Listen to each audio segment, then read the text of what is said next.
Hello, people. Welcome back to my channel. Another day, another Monday, another India versus Pakistan contest. This was much tighter and much closely fought contest. Again, winning the toss was very crucial for both the teams. Pakistan won this time, and they batted really well.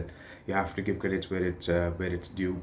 Yeah, our bowlers weren't up to the mark. We weren't having best of our bowlers out there, but I think Rohit Sharma did the very best with whatever resources he had.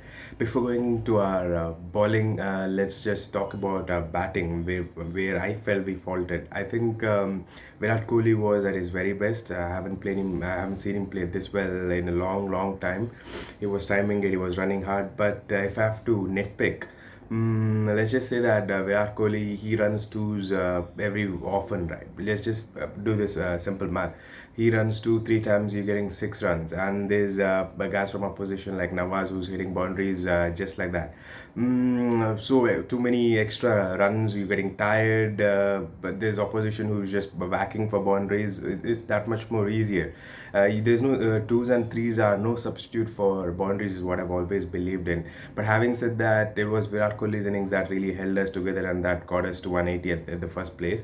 But the difference where we lost was when you compare both the batting from both the teams. I think the difference where we lost was we weren't able to get as much as boundaries that we would like in the death overs, especially.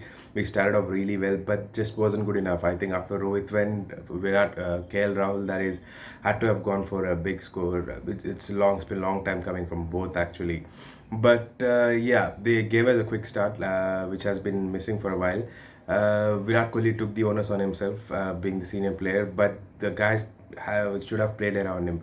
Rishabh Pant, he hasn't got a great record in T20 international, and but you put out a DK saying that Deepak Huda gives in a handy over a couple of overs and you don't throw him a ball, and then you send Pandya ahead of Deepak being the most experienced one.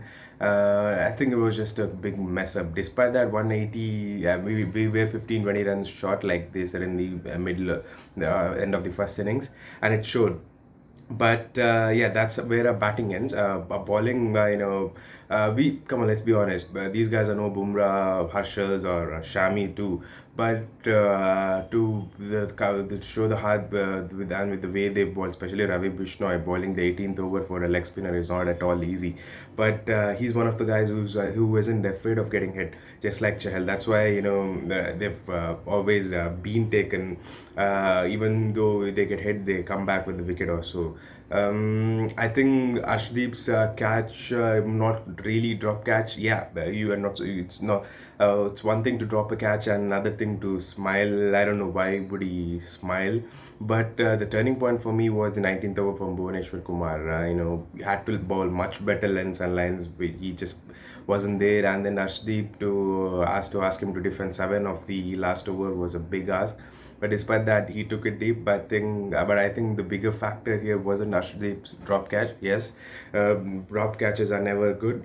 Catches win winners matches, but it was the 19th over that really sealed the game. But again, like I said, credit where credit's due. Rizwan batted really well. He's been batting really well for a long time now.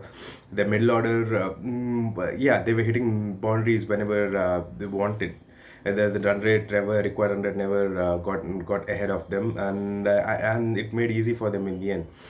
This is where I think the main difference was in our batting was hitting the ability to hit boundaries at well, especially as the fag. And what was surprising was the 19th over, and we're not rotating strike because we haven't got any batsmen coming later.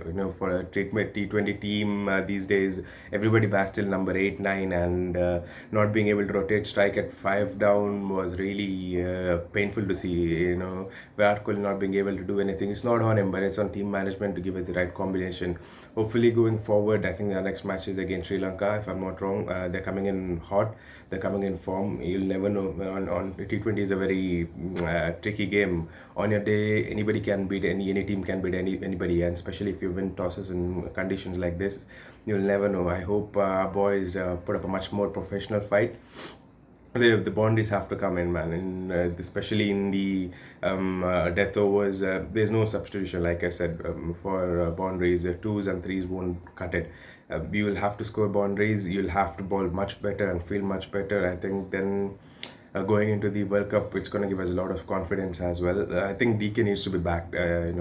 If you're backing him as a finisher and you don't give him enough game time, I don't know.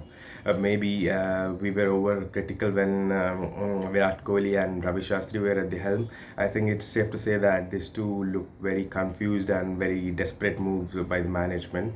Hopefully, Rahul Dravid is able to clear that off.